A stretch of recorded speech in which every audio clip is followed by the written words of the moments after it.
అన్నా ఒకటే, సామాన్య కార్యకర్త ప్రాణం అన్నా ఒకటే. కాకినాడ జిల్లా పిఠాపురం నియోజకవర్గంలో జనసేన ఎన్నికల ప్రచారానికి వెళ్లిన హీరో సాయి ధరమ్ తేజ్ పై గుర్తు తెలియని వ్యక్తులు సోడా సీసాతో దాడికి పాల్పడ్డారు. సాయి ధరమ్ తేజ్ ప్రచార ర్యాలీ వెళ్తున్న సమయంలో సాయి ధరమ్ తేజ్ మీదకి సోడా సీసాను విసిరారు.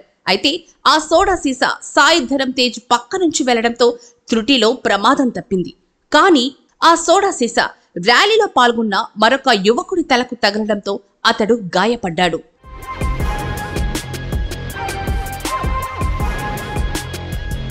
ఆదివారం రాత్రి గొల్లప్రోలు మండలం తాటిపర్తి గ్రామంలో ప్రచారానికి సాయి ధరమ్ తేజ్ వెళ్లారు. రోడ్ షో జరుగుతున్న సమయంలో కొందరు గందరగోళాన్ని సృష్టించారు. ఈ క్రమంలోనే సోడా బుడ్డిని సాయి ధరమ్ తేజ్ మీదకి విసిరారు. ఆ సోడా బుడ్డి సాయి ధరమ్ తేజ్ పక్క నుంచే వెళ్లడం ఒక వీడియోలో రికార్డు కూడా అయింది. అయితే ఈ దాడికి పాల్పడింది వైసీపీ వాళ్లేనని జనసేన, టీడీపీ ఆరోపిస్తున్నాయి.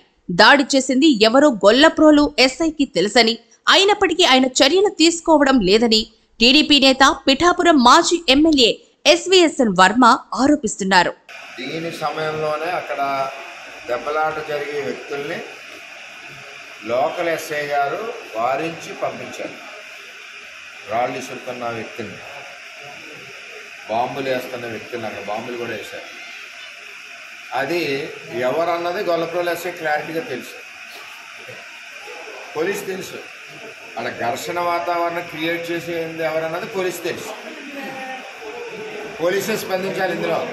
సోడా సీసా దాడిలో గాయపడిన యువకుడిని ఆదివారం రాత్రి పిఠాపురం ప్రభుత్వాసుపత్రికి తరలించి చికిత్స అందించారు. బాధితుడిని ఎస్వీఎస్ఎన్ వర్మ, జనసేన జాతీయ మీడియా ప్రతినిధి వేములపాటి అజయ్, పంచకర్ల సందీప్ పరామర్శించారు. వారంతా దాడిని తీవ్రంగా ఖండించారు. సాయి ధరమ్ తేజ్ గారు తాడిపత్రి రోడ్ షో జరిగే సమయంలో సోడా బాటిల్ ఇచ్చుకొని కొట్టడం వల్ల, ఇతని హెడ్ అడ్డుండడం వల్ల సాయి ధరమ్ తేజ్కి పని దెబ్బ తగలకుండా ఉంది. ఎవరి ప్రాణం అన్నా ఒకటే, అతని ప్రాణం అన్నా ఒకటే, సామాన్య కార్యకర్త ప్రాణం అన్నా ఒకటే. ఇతనికి దెబ్బ తగిలి టోటల్గా బ్లడ్ మొత్తం ఒళ్ళంతా బ్లడ్ కారణం బలవంతం మనం ఎక్కించుకుని తీసుకొచ్చారు. ఆ వీడియో కూడా మీరు అయ్యి ఉంటుంది. ఒక తెలుగుదేశం పార్టీ కార్యకర్త, వీళ్ళ నాన్నగారు, వీళ్ళ మేనమామ, వీళ్ళందరూ కూడా, శంకర్ నాగబాబు, వీళ్ళందరూ కూడా, వీళ్ళ చిన్నాన్న, వీళ్ళు అందరూ తెలుగుదేశం పార్టీ కార్యకర్త. అంటే ఎలక్షన్లో ఓడిపోతారని చెప్పి గీత గారు ఇలా రౌడీజం చేస్తారు. అంటే ఒక నిన్న అందరూ స్టేట్మెంట్ ఇచ్చింది, జబర్దస్త్ వాళ్ళు వస్తున్నారు, డబ్బులు పేమెంట్ వాళ్ళు, సినిమా వాళ్ళు వస్తున్నారు అని చెప్పింది. నాకు ఆ స్టేట్మెంట్ చూస్తేనే కొంత అనుమానం వచ్చింది. అంటే ఈవేళ తాడిపత్రిలో ప్రచారం చేసుకుంటే పవన్ కళ్యాణ్ గారి కోసం ఈవేళ సోడా బుడ్డితో దాడి. నేను ముందు నుంచి కూడా చెప్తున్నాను, ఇక్కడ ఏదో జరుగుతుందని చెప్పినా సరే సరైన బందోబస్తు లేదు. రెండవది, అక్కడ ఘర్షణ జరిగిన వ్యక్తులు ఎవరైతే ఉన్నారో, ఘర్షణ చేసిన వ్యక్తులు ఎవరైతే ఉన్నారో వాళ్ళు ఇప్పుడు వరకు తీసుకెళ్లలేదు. ఈ దాడి చేసినది 100% ఎవరు చేశారో అక్కడ గొల్లప్రోలు ఎస్ఐ గారికి తెలుసు. అయినా ఈ గొడవలు సరిదిద్దారని చెప్పి సాక్షులు చెప్తున్నారు. అంటే మరి ఇది యాక్షన్ మరి పోలీసు తీసుకుంటారా, ఒత్తిడితో మాకు కళ్ళు కనపడలేదంటారా అన్నది పోలీసు మీద ఆధారపడదు. అంటే ఈ ముద్దాయి దొరకాలి అంటే పోలీసు తెలుసు, పోలీసు ముద్దాయిని పట్టుకోలేదు అంటే వైసీపీ ఫేవర్ పోలీస్ అని నేను చెప్తున్నాను. ఇవాళ పవన్ కళ్యాణ్ గారిని ఓడించడానికి ఇది ఒక కుట్ర స్టార్ట్ అయింది. నేనే మొన్న చెప్పాను, అద్దెలు ఢిల్లీలు తీసుకున్నారు, కడపలు తీసుకున్నారు, కర్నూలు తీసుకున్నారు అని చెప్పి. రేపు ఏదైనా జరగచ్చు.